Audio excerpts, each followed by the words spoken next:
y abrir vuestras Biblias en el Evangelio según San Mateo. Como sabéis, estamos haciendo un recorrido a lo largo del Sermón del Monte. Sermón del Monte, el conjunto de enseñanzas más relevantes, más significativas de nuestro Señor Jesús y al que conviene, y esto lo repito en varias ocasiones, volver constantemente para seguir alineándonos, seguir siendo moldeados por cómo Jesús nos presenta la vida bajo su gobierno, bajo su dirección, dentro del nuevo mundo que Él ha venido a iniciar y del cual tú y yo ya formamos parte, que es el reinado de Dios. Tú y yo ya hemos sido adentrados, nos hemos introducido por la gracia de Dios en una nueva forma de vivir. Y conviene que recordemos constantemente en qué consiste esta nueva forma de vivir. Y una de las cosas que encontramos en el Sermón de la Montaña de forma muy clara es cómo la justicia de Jesús, y la justicia no tiene únicamente que ver con lo que nosotros entendemos por justicia, la justicia tiene que ver con la forma recta, la forma adecuada, la forma plena de vivir que Jesús nos presenta. Esta forma plena que Jesús nos presenta de vida es una forma de vida que va a desmantelar, que va a dejar atrás, que va a mostrar las grietas, las costuras de la justicia o de la forma de vivir, de la religiosidad de los fariseos. En otras palabras, cuando Jesús nos habla de justicia, desmantela lo que los fariseos entendían por justicia. Cuando Jesús nos habla de cómo se vive dentro del reino de Dios, queda totalmente cancelada, queda anulada la forma de vivir religiosamente que los fariseos habían no solamente encarnado, sino que enseñaban a las demás personas. ¿Y por qué es importante recordar esto? Porque la justicia del reino de Dios es una justicia del corazón. El orden, la rectitud que Jesús quiere y nos invita a vivir no está tan interesada en las acciones o en cómo nos conducimos, nos comportamos o en las consecuencias exteriores. Aunque todo eso es muy importante. Cómo te conduces, cómo te comportas, tus acciones, es fundamental. Pero la justicia que viene a enseñar Jesús está preocupada por algo que antecede tus acciones, tus palabras, tus comportamientos.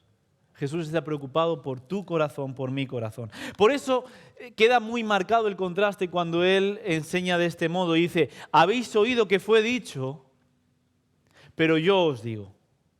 Jesús no se queda en el mero comportamiento. A Jesús no le preocupa solo tu comportamiento.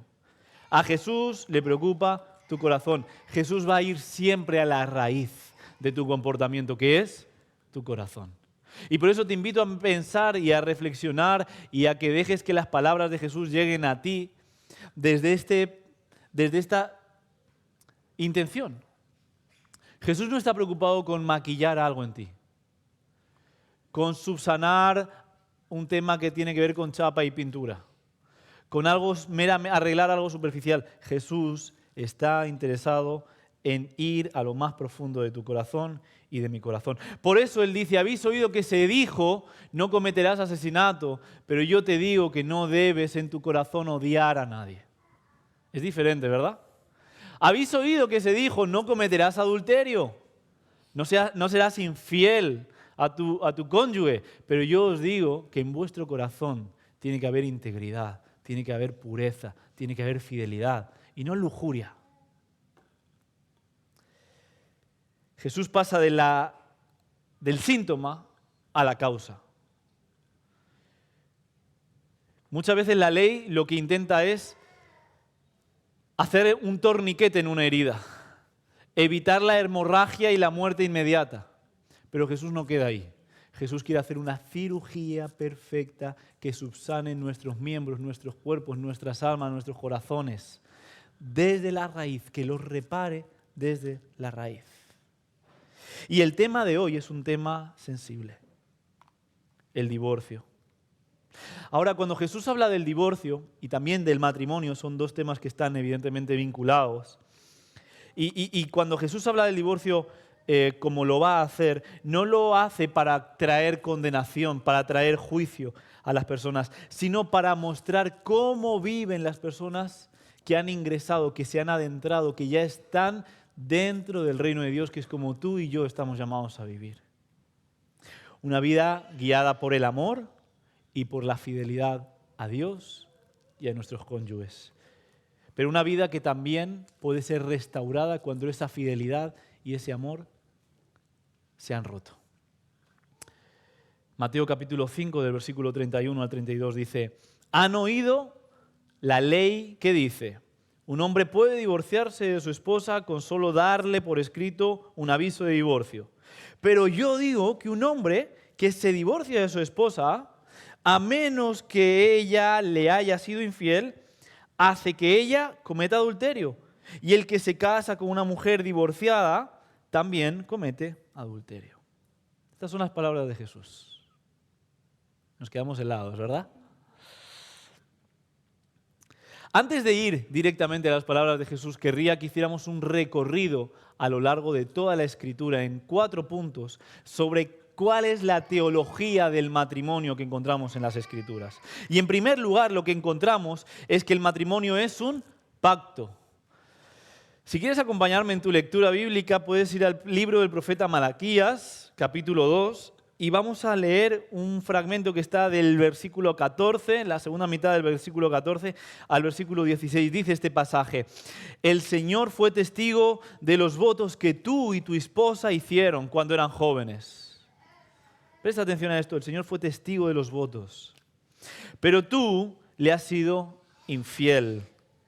Aunque ella siguió siendo tu compañera fiel, la esposa con la que, atención, hiciste tus votos matrimoniales, ¿no te hizo uno el Señor con tu esposa? Un cuerpo y espíritu, ustedes son de Él. ¿Y qué es lo que Él, Dios, quiere de ti, de vosotros? De esa unión, Dios quiere que vivan para Dios. Por eso, guarda tu corazón y permanece fiel a la esposa de tu juventud. Y ahora vienen palabras fuertes del Señor. Pues yo odio el divorcio, dice el Señor, Dios de Israel.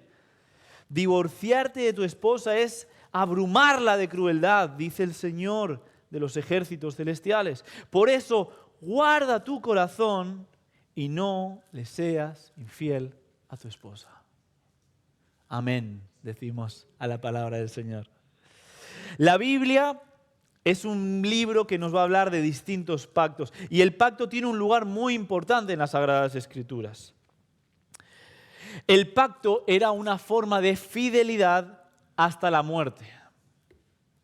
En toda la Sagrada Escritura. Y cuando leemos la Escritura es muy interesante, porque ¿cómo se sella un pacto? A través de un sacrificio. En el mundo antiguo, y especialmente en el mundo de Israel, cuando dos personas establecían un pacto, no firmaban un contrato poniendo las partes del mismo, del acuerdo del que estaban implicados a cumplir y demás. No, tampoco se estrechaban la mano. Cuando se realizaba un pacto entre dos personas, se juntaban, traían un animal, lo sacrificaban, y cuando estaba abierto en canal, totalmente desmenuzado el animal, con sus tripas y sus vísceras, caminaban por encima del animal, de un lado hacia el otro.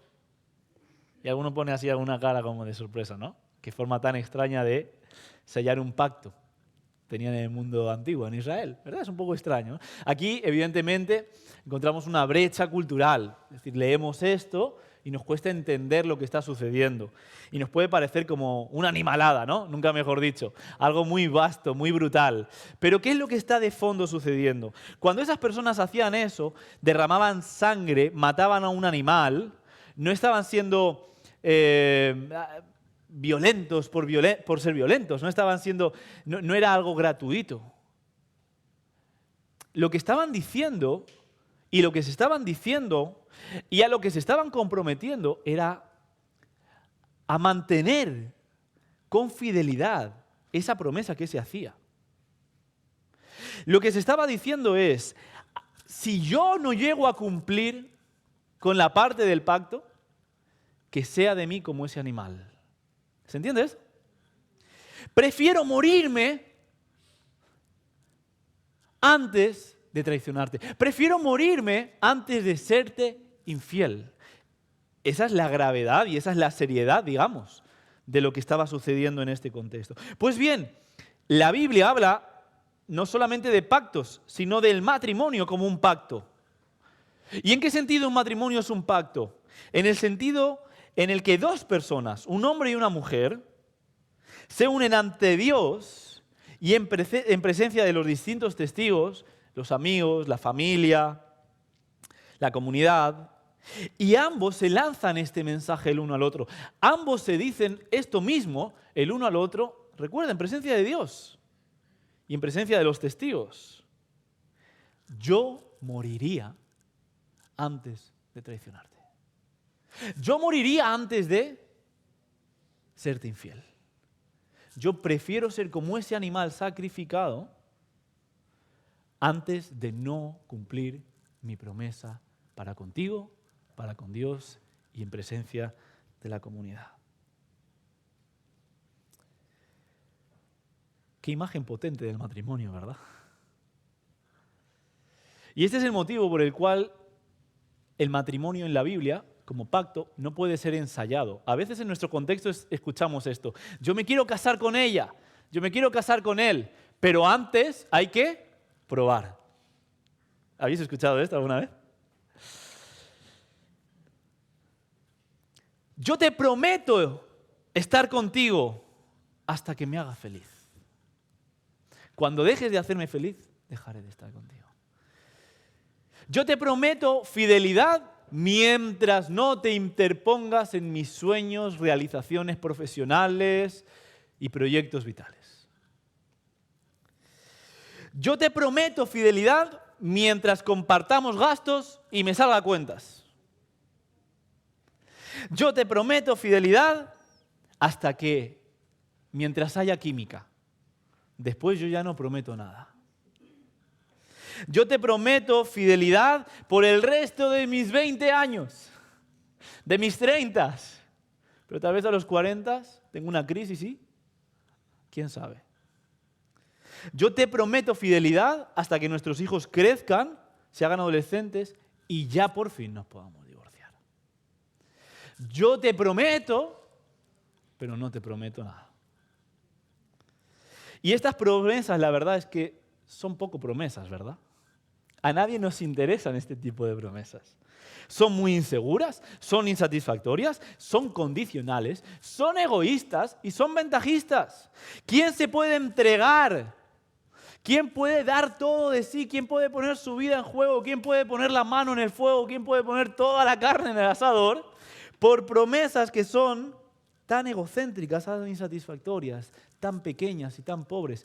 Y lo más triste es que la investigación demuestra que aquellas parejas que antes de casarse han convivido suelen terminar en divorcio de una forma exponencial. Muchísimas personas que finalmente se prueban qué es eso de estar casados y terminan casándose, terminan, a fin de cuentas, divorciándose.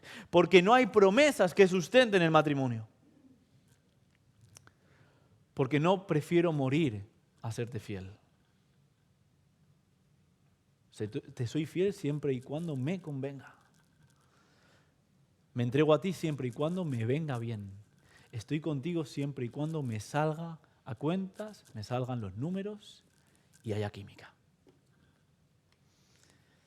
El matrimonio como pacto en la Biblia dice algo bien distinto y dice algo así como: no sé cómo será mi vida en 30 años, no sé quién seré yo en 30 años, porque no somos los mismos que hace 10, ¿verdad? No sé quién serás tú en 30 años, pero yo estaré aquí por ti. No sé si nuestros sueños se van a cumplir, pero yo estaré aquí por ti. Para bien y para mal, como dicen los votos tradicionales. Prometo amarte, respetarte, cuidarte en la salud y en la enfermedad hasta el final de mis días. Eso sí parece ser una promesa por la que vale la pena vivir. El matrimonio no se trata de encontrar a la persona ideal. Nadie es una media naranja y la persona ideal no existe. Tú no eres ideal, yo no soy ideal, no existe una persona ideal para ti. Siento decepcionar a alguien, ¿no? El matrimonio consiste en convertirme a mí en alguien capaz de amar como Cristo ama, de forma fiel, sacrificial y para siempre. Y eso es una historia bien distinta. En segundo lugar, el matrimonio es una unión.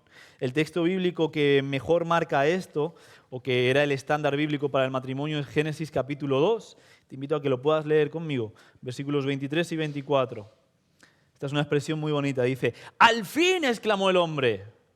Esta es hueso de mis huesos y carne de mi carne. Ella será llamada mujer porque fue tomada del hombre. Esto explica por qué el hombre deja a su padre y a su madre y se une a su esposa y los dos se convierten en uno solo. En esta ocasión, en el capítulo 19 de Mateo, vamos a ver cómo a Jesús se le acercan un grupo de fariseos que intentan debatir con él y preguntarle cuál es su opinión acerca del divorcio. ¿Y qué texto va a citar Jesús para hablar del divorcio? Precisamente este texto que leemos en Génesis. Como veis, estamos haciendo un panorama de toda la Biblia con respecto al tema del matrimonio, en el que Jesús les pregunta a ellos, ¿no habéis leído la Escritura? Me preguntáis sobre el divorcio, pero ¿no habéis leído la Escritura? Ya está escrito que desde el principio Dios los hizo hombre y mujer. Y agregó, esto explica por qué el hombre deja a su padre, a su madre y se une a su esposa y los dos se convierten en uno solo. Y Jesús añade aparte, como ya no son dos, sino uno, que nadie separe lo que Dios ha unido. Jesús, a una pregunta legal, ¿qué opinas sobre el divorcio? ¿Quién tiene la culpa? ¿Cuándo es posible? Responde con teología sobre el matrimonio. Y enseña lo siguiente. Dios ha diseñado el matrimonio entre un hombre y una mujer. Y esto no niega la realidad de que hay personas que luchan con la disforia de género. No niega esa realidad. Y a la vez tampoco está imponiendo una única forma de ser hombre y una única forma de ser mujer. Antiguamente ser hombre era ser un macho de pelo en pecho, ¿verdad? La Biblia no se está comprometiendo con un determinado patrón cultural de masculinidad o de feminidad. Todo eso puede ir moldeándose durante el tiempo. Pero la Biblia sí está diciendo muy claramente que Dios ha establecido el pacto matrimonial entre un hombre y una mujer, que son iguales en dignidad. No hay una dignidad mayor en el hombre o en la mujer. Ellos son absolutamente iguales, aunque son diferentes e irreductibles en sexualidad. Uno es hombre, otro es mujer. Y este hombre y mujer se unen en cuerpo, espíritu y propósito. ¿Qué quiere decir esto?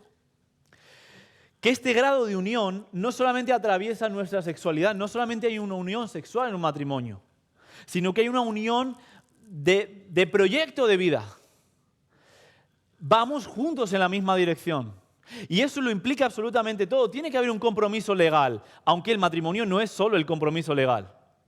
Tiene que haber un compromiso económico, aunque el matrimonio no es solo un compromiso económico. Y esa unión implica también lo económico. Es una economía común, es una igualdad jurídica común, es un estar juntos en lo financiero, en lo legal, en absolutamente todo, en la crianza de nuestros hijos, en la construcción de nuestra familia, en las tareas, en las responsabilidades, en los dones, pero también en el trabajo que hay que realizar. Y estamos los dos a una en ese proyecto que es el matrimonio. Eso es también ser uno. A la vez la Biblia describe esta unión, bueno, no la Biblia, pero a lo mejor esta imagen nos ayuda, como un tipo de unión que es superglue, no post-it. No sé si se entiende esto. Muchas veces la cultura en la que nos encontramos promueve relaciones post-it. Compromisos muy temporales. Todos sabemos qué pasa con un post-it que hemos usado 3 o 4 veces. Deja de pegar, ¿verdad? Entonces, compromisos que son intercambiables, que van y vienen, que no son duraderos. Ese no es el tipo de unión al que nos llama la Biblia. La Biblia nos enseña que debemos unirnos como el superglue une dos realidades, de una forma duradera, de una forma resistente, de una forma intencional, de una forma persistente. No se trata de uniones a la ligera, que pueden despegarse con facilidad. sino de vínculos que resisten y apuntan a algo que es aún mayor, y es el firme y estable amor de Dios por su iglesia. Y eso tiene que ver con el tercer punto, que es precisamente ese. El matrimonio es un símbolo del amor de Cristo por la iglesia. Efesios 5:32 dice, este es un gran misterio, y está hablando del matrimonio el apóstol Pablo. Pero ilustra, este gran misterio, que es el matrimonio, la manera en la que Cristo y la iglesia son uno. Cristo y la iglesia. El matrimonio tiene todo que ver con Cristo y la iglesia. El matrimonio es un símbolo de Cristo y de la iglesia. Nunca menos que eso.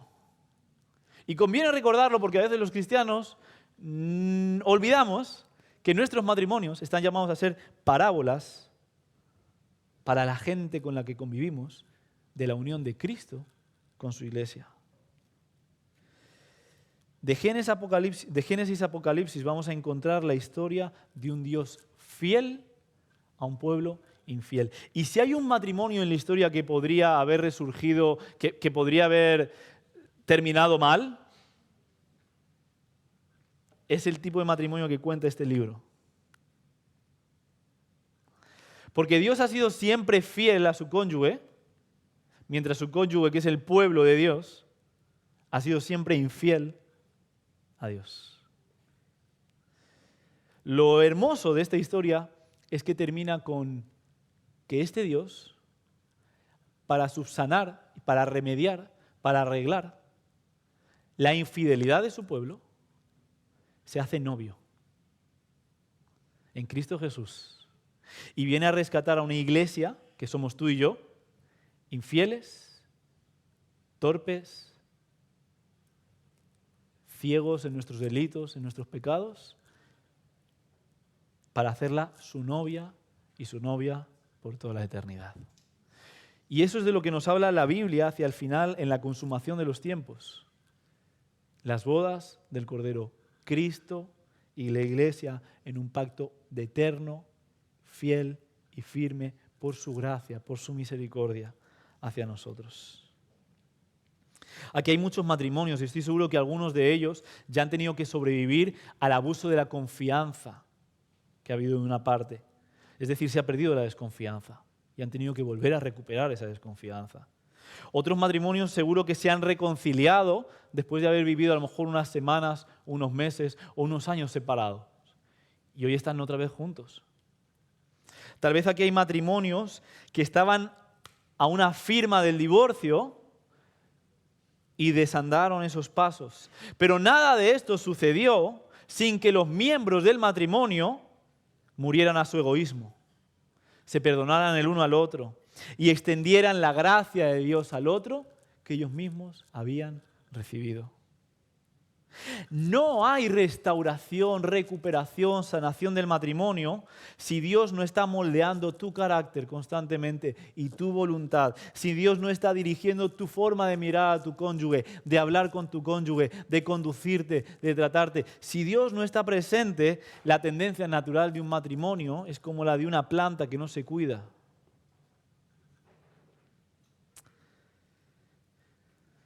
Y cuando el matrimonio, después de una traición, después de una decepción, después de un golpe bajo, experimenta perdón, restauración, se convierte entonces en un símbolo, en una parábola de la unión de Cristo, fiel, con su iglesia, infiel, para todas aquellas personas que viven a nuestro alrededor. Y la realidad es esta: todos nuestros matrimonios están contando una historia. Mi pregunta es, ¿nuestros matrimonios cuentan una historia de infidelidad, de ruptura, de pecado y de desorden? ¿O nuestros matrimonios están contando la historia de un Dios fiel, tenaz en su fidelidad, insistente, amoroso y lleno de gracia, que perdona, que cubre, que restaura? ¿Qué historia quieres que cuente tu matrimonio? Ya tenemos deberes para hablar hoy en la comida.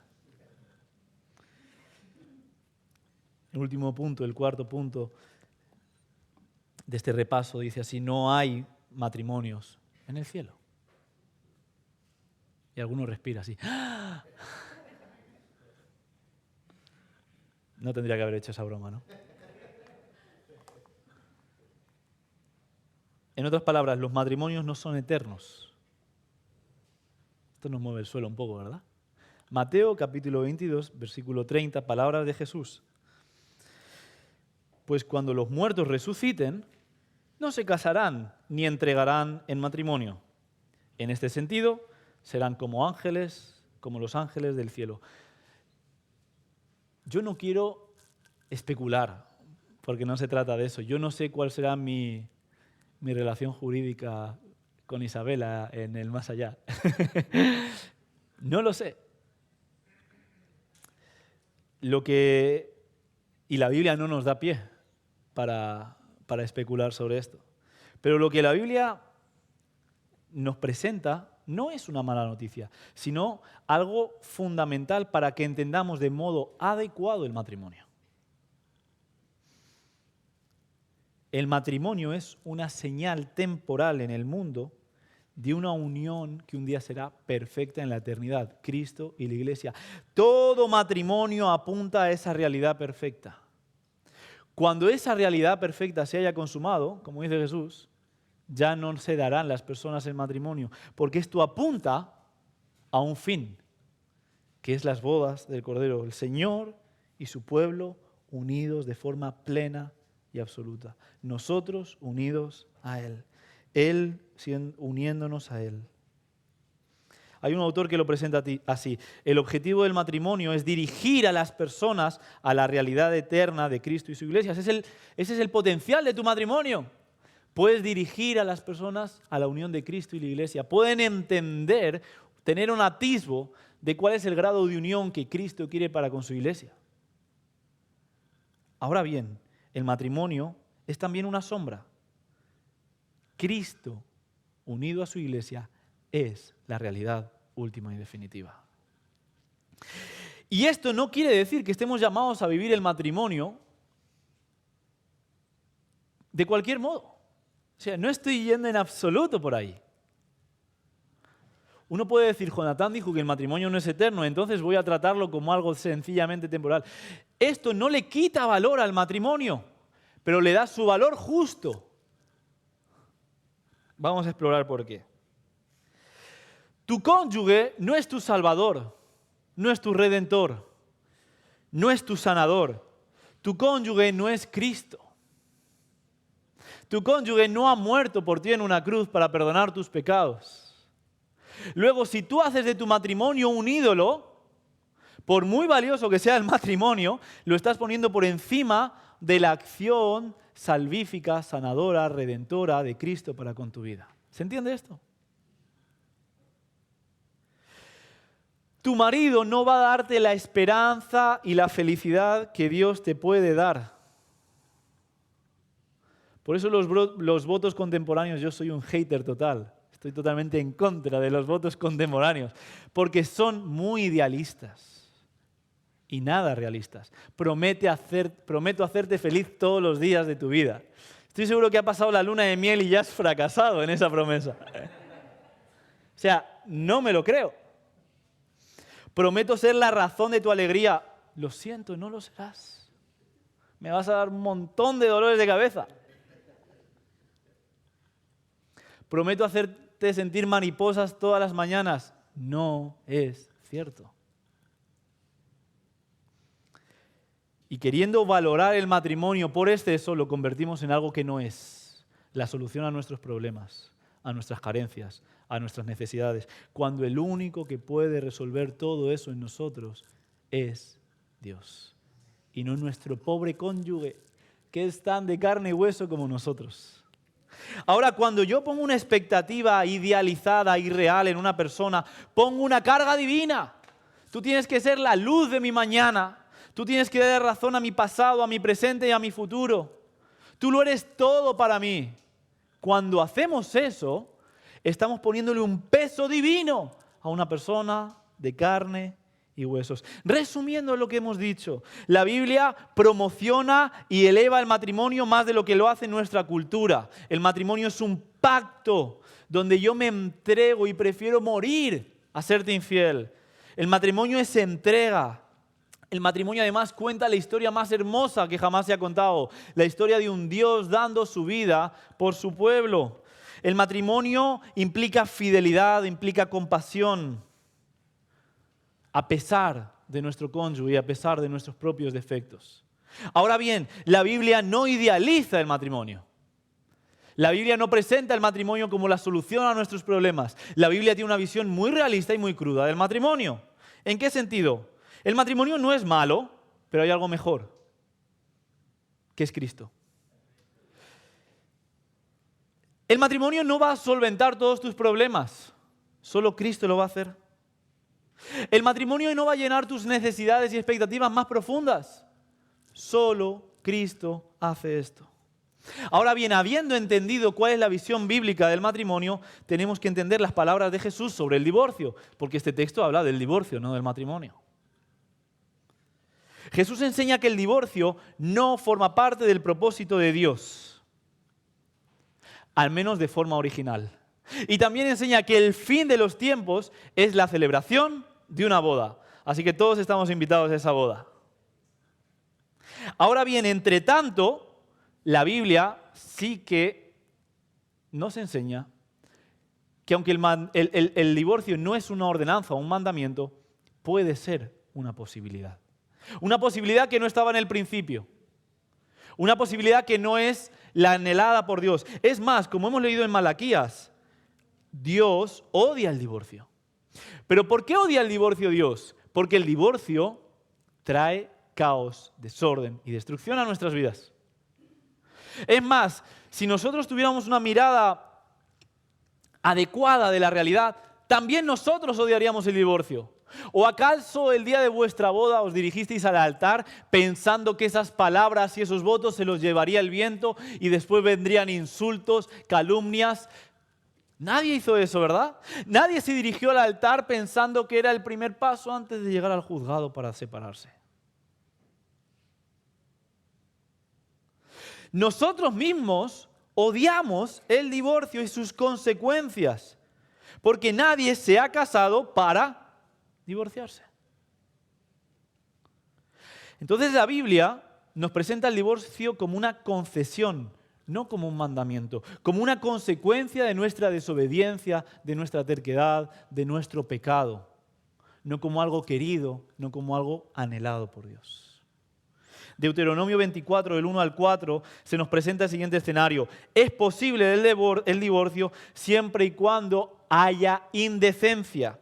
Y esta es una palabra muy vaga, ¿verdad? ¿Qué es la indecencia? En los tiempos de Jesús habían dos maestros, dos rabinos que interpretaban estos textos antiguos de la ley, el pasaje que hemos leído ahora de Deuteronomio que hemos citado, y lo interpretaban en dos escuelas totalmente opuestas. Encontramos la escuela de Giliel. Giliel decía, la indecencia es cualquier cosa. Por ejemplo, si tu mujer te hace la comida y se le quema, indecencia, te puedes divorciar. Esto decía Giliel y está escrito, no es broma. Por cualquier motivo te puedes divorciar. Que hay aquí una visión absolutamente negativa, ¿verdad?, del matrimonio y una visión muy peyorativa de la mujer. Y por otra parte encontramos la escuela de Shammai. Shammai decía, solo nos podemos divorciar en caso de adulterio, que es lo que el Deuteronomio apunta de forma clara. Todo lo que se mueva del adulterio no es razón suficiente para el divorcio. Abandono, maltrato, violencia, no se encuentran como tal explícitamente en la ley. Solamente el adulterio. Entonces, todo eso es algo con lo que debe convivir el matrimonio. Estas eran las dos escuelas. Y de repente se le pregunta a Jesús, oye, ¿tú qué piensas sobre el adulterio? Y Jesús aquí habla de la inmoralidad sexual, en este caso particular, en este momento particular. Si hay inmoralidad sexual, entonces puede haber divorcio. Y las personas piensan, Jesús está corroborando lo que dijo el Deuteronomio. Si hay adulterio, puede haber divorcio. ¿Me seguís hasta aquí? Es una lógica que tenemos que entender. Pero no, porque la inmoralidad sexual, que es la palabra porneia, de donde viene pornografía, abarca mucho más que la palabra griega que usa Jesús en otros contextos, que es maijo, que es exactamente adulterio. ¿Qué quiero decir? Jesús está ampliando. Jesús está diciendo, si hay una infidelidad, puede haber divorcio, pero si hay porneia, también. ¿Y qué es la porneia? Inmoralidad sexual. Si aún dentro de la vida íntima de pareja, la sexualidad que tienen las dos personas es agresiva, es violenta, esa es una causa de divorcio. Si no dignifica a la otra persona, es una causa de divorcio. Y más allá, la porneia también pueden incluir comportamientos adictivos en una de las dos partes, una vida de la sexualidad desordenada, que puede ser causa de pérdida de confianza, seguridad, estabilidad, que puede llevar al divorcio. ¿Alguien tiene oídos para oír? ¿Sí? Jesús está ampliando. Y de repente nos encontramos con el apóstol Pablo, que fíjate lo que dice. 1 Corintios 7:15. En cambio, si el esposo o la esposa que no es creyente insiste en irse, oye, me quiero ir a otro lugar, mi sueño no está aquí contigo, está allá.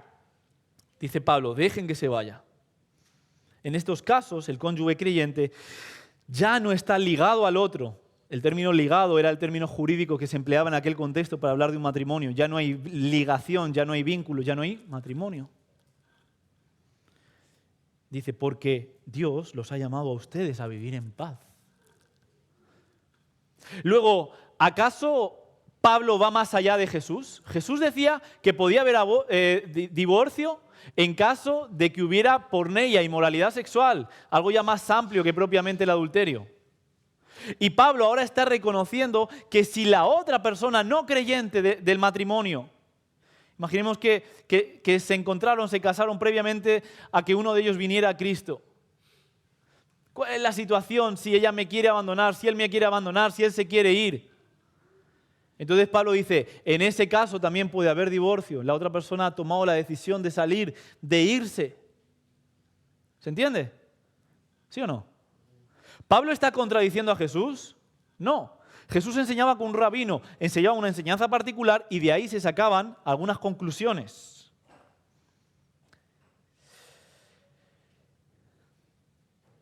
Lo que quiero decir es que existen razones de peso graves, serias, que pueden llegar a provocar el divorcio y no son solamente la inmoralidad sexual y el abandono. Hay un libro que tengo en mi estantería y se titula El nuevo casamiento tras el divorcio en la iglesia contemporánea. 3 perspectivas. Y estos 3 teólogos argumentan en 3 direcciones distintas. El primero dice, no es posible un nuevo casamiento tras un divorcio. Y un divorcio solo puede ser por inmoralidad sexual, como dijo Jesús. ¿Me seguís hasta aquí? Primera posición. Segundo punto, puede haber un nuevo casamiento en caso del divorcio si este ha sido por inmoralidad sexual, y ahí le añaden a Pablo, o por abandono. ¿Se entiende? Ahora hay una tercera posición, también de un teólogo ortodoxo, conservador, donde yo me sitúo y donde nuestra iglesia se sitúa. Aviso que este sermón ha pasado algunos filtros y lo que estoy enseñando no lo hago a título personal. ¿Se entiende esto, verdad? Es la posición de nuestra iglesia, aunque podemos pensar distinto, pero esta es la posición de nuestra comunidad. La tercera posición dice así, puede haber un nuevo casamiento tras un divorcio si el divorcio es causado por adulterio, abandono o abuso / cualquier forma de violencia. ¿Y por qué nos posicionamos aquí? Porque a la luz del carácter de Dios, podemos decir que el abuso o la violencia implican la ruptura del pacto matrimonial. Dios no llama a nadie a permanecer en una relación destructiva, abusiva y peligrosa para ti o para tus hijos o familiares. Ser fiel a la palabra de Dios nunca puede significar ser cómplice con el dolor. Nunca puede significar ser cómplice con la violencia. No podemos caer en esta afirmación. Jesús, de forma explícita, solo tolera el divorcio en caso de inmoralidad sexual. Y todo lo que se salga de ahí es pecado. No podemos caer en esto. No es bíblico. Porque el maltrato, la violencia, la agresión, el abandono, como dice el apóstol Pablo, también son parte de la ruptura del pacto matrimonial al que Jesús nos está llamando. Y como pastores nosotros estamos llamados a no hundir a las personas, no ahogarlas, sino levantarlas, acompañarlas en su proceso de restauración, con gracia y con verdad, sin condenar a las personas a vivir secuestradas, a vivir situaciones de violencia y a vivir situaciones de agresividad.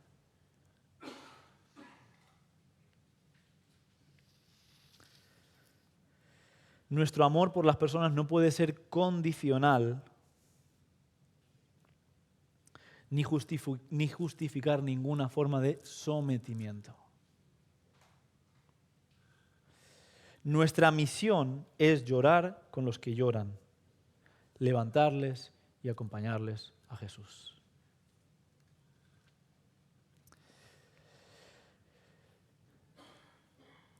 Jesús es el que instituyó el matrimonio y nadie más que Él está interesado en el matrimonio.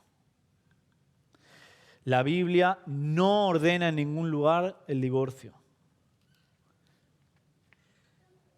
La Biblia no pone una vara de medir muy baja para permitir entonces el divorcio. Dicho de forma muy sencilla, que tu mujer queme tu plato de comida no es razón para el divorcio.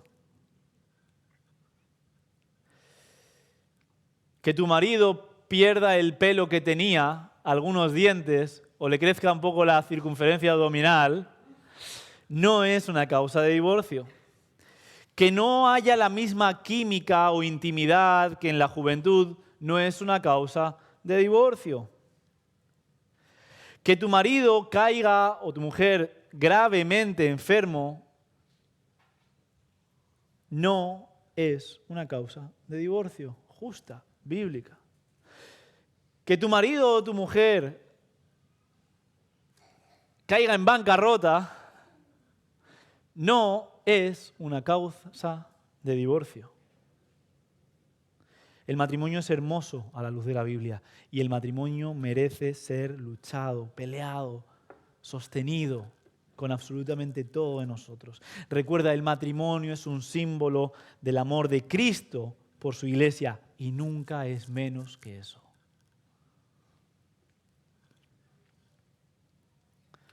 Pero la realidad es que vivimos en un mundo que está roto. Y como Jesús, nosotros también tenemos que ministrar, tenemos que servir a personas de carne y hueso que están rotas. Y un matrimonio es la unión de dos pecadores, pero dos pecadores juntos no es menos pecado. No sé si se entiende esto. Dos pecadores juntos son dos pecadores juntos. El matrimonio no tiene poderes milagrosos. No tiene poderes mágicos. El matrimonio no te cambia. El matrimonio no hace lo que solo Dios puede hacer. ¿Qué es lo que hace el matrimonio? Revela tu egoísmo, saca a la luz tus inseguridades, tus miserias, tus penurias, tus zonas más oscuras, la brusquedad con la que hablas, tus torpezas, las saca a la luz de otra persona. Estaban ocultas, tú las tenías bajo control, nadie más sabía quién eras. Y ahora alguien sabe quién eres, de verdad. Lo bueno y lo no tan bueno. Y la pregunta es, ¿qué pasa cuando un matrimonio pecador deja de ir a la cruz para buscar reconciliación y perdón? ¿Qué pasa cuando, en vez de arrepentirnos por nuestros errores, nos elevamos en nuestro orgullo un día más y otro día más, y otro día más. ¿Qué pasa cuando en vez de pedir perdón y mantener la boquita callada, nos acusamos, nos echamos cosas en cara el uno al otro y mantenemos el rencor vivo dentro de nuestro corazón? ¿Qué pasa cuando en vez de abrazar, de mirar a los ojos, de llorar con el que llora, somos fríos, somos distantes? Hoy no te abrazo, hoy no duermo aquí, hoy me doy la vuelta así en la cama. A nadie le ha pasado eso, ¿no?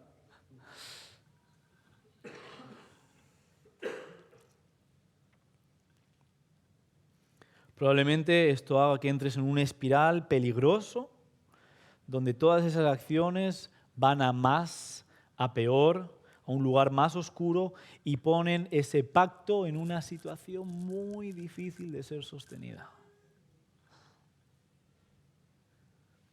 Y puede que tú hoy sepas de lo que estamos hablando por tu propia experiencia. Porque tu matrimonio está en esa espiral de desorden y de caos y de oscuridad, o porque sencillamente ya llegó a tocar fondo. Si es así, quiero decirte que lo siento.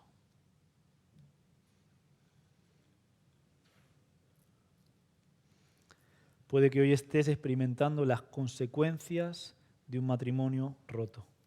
Puede que hoy sientas que tu confianza en ti misma está hecha a pedazos. Puede que hoy te sientas una porquería, sin ningún valor. Puede que hoy pienses que nadie puede fijarse en ti porque no eres nada. Puede que no confíes en nadie, puede que pienses que todos son iguales o que todas son iguales. Puede que pienses que eso de la fidelidad es un cuento y eso del matrimonio algo demasiado bonito para ser cierto. Pero déjame decirte algo, todos esos pensamientos son mentira y un engaño del diablo. Y Dios quiere venir a sanarte con su verdad. Tú no eres mercancía. Si tú has sufrido un divorcio, tú no eres una persona de segunda mano.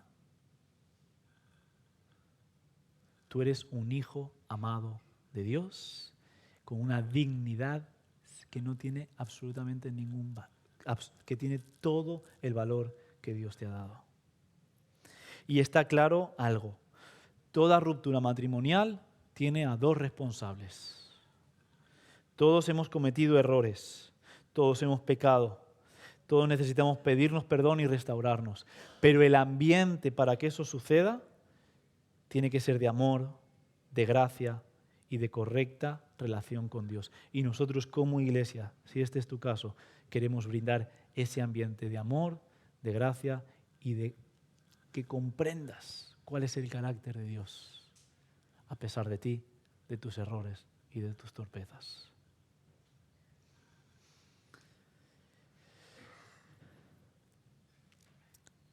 Me gustaría que el grupo de alabanza pudiera estar acompañándonos. Y quiero terminar recordando algo a toda la comunidad. Tanto a aquellos que se han casado, también a los que no. A las personas que no se han casado. A las personas que se han casado. Y a las personas que se han terminado divorciando por causa del pecado en medio de ellos.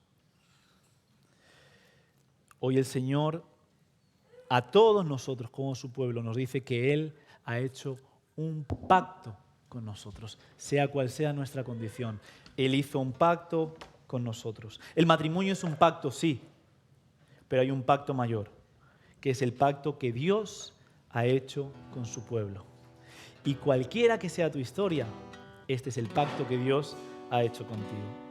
La Biblia en el libro del Génesis, capítulo 15, nos va a contar una historia fascinante. Nos va a hablar de la historia del primer pacto, del pacto que Abraham y Dios establecen entre ellos. Y es interesante en esta historia porque encontramos los elementos habituales. Se parte un animal en dos y tienen que el uno caminar en la dirección del otro. para así implicarse y decir, antes de que se rompa esta unión, este vínculo, yo preferiría ser ese animal. Sin embargo, la historia cuenta que después de que se partió el animal, vinieron unos pájaros sobre el animal y Abraham se dedicó a pasar la tarde ahuyentando a los pájaros, pero nunca pasó. No hizo su parte. Es más, se dice que Abraham queda dormido. Entonces imagínate, la boda está preparada, el pacto está a punto de ser consumado, solamente hay que atravesar, hay que comprometerse. Abraham, para que la promesa de Dios se haga realidad, por medio de ti serán benditas todas las naciones, tiene que decir, ok, yo me comprometo, porque antes de serte infiel a ti, yo prefiero morir. Pero Abraham queda dormido. Qué bien nos define esto a nosotros, ¿no? Sin embargo, cuando Abraham despierta, Dios le dice, yo he atravesado, yo he caminado por encima de esos animales y yo sí me comprometo a que mi pacto llegará a su consumación, a que esta promesa que yo te he hecho será plena y real. A pesar de que tú no te has comprometido conmigo, a pesar de tu torpeza, a pesar de tu infidelidad, a pesar de tu pecado, Dios sí se ha comprometido contigo. Y evidentemente el pueblo de Dios, el pueblo de Israel, fue infiel a su Dios. Jesús en la cruz, que es lo que hoy conmemoramos, murió por nuestros pecados. Jesús en la cruz murió, alguien tenía que morir. Derramó su sangre, derramó su vida, se dio por completo para achicar la distancia eterna que nos separaba de Él. Esa historia tendría que haber terminado mal, nosotros no hicimos nuestra parte, pero Dios, a pesar de eso, sí ha hecho su parte. Y hoy nos presentamos todos ante la mesa del Señor, sabiendo que nada nos separará de la vida que Él ha entregado por nosotros. Y la comunión, la mesa del Señor, también nos recuerda hoy que sea como sea que hemos venido, cualquiera que haya sido tu pecado, tu oscuridad, tu caída, donde te encuentres hoy en este momento, cualquiera que sea tu pasado o tu presente o tus expectativas de futuro, sea donde sea que te encuentres, todos estamos en el mismo lugar ante el Señor. Y es en un lugar de recibir perdón, gracia, reconciliación y restauración. Entonces lo que el Señor quiere y pide de ti es un corazón arrepentido. Si tu corazón está arrepentido, entonces participemos de la mesa del Señor, de ese pacto que Él ha renovado para con nosotros. Te invito a